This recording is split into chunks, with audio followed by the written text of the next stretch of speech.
आज सुट्टी होती. नाश्त्याक केल्लो पोहे. करताना काय केलं, पहिले धुवून घेतलं. तोपर्यंत मी शेंगदाणे भाजलं. शेंगदाणे भाजल्यानंतर कांदो कापून घेतलं आणि पोहे म्हटल्यानंतर कांदो खूप होतो. सगळी अशी तयारी करून घेतली. लिंबू, कढीपत्तो, ओली कोथिंबीर सगळं घेतला. काहील ठेवलं आहे.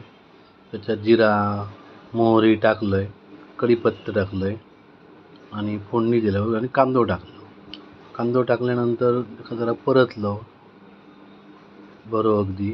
हळद टाकलं आहे त्याच्यात आणि पोहे धुवून ठेवले होते जरा सुकले तर बरे झाले फळफळीत. मग शेंगदाणे टाकले त्याच्यामध्ये.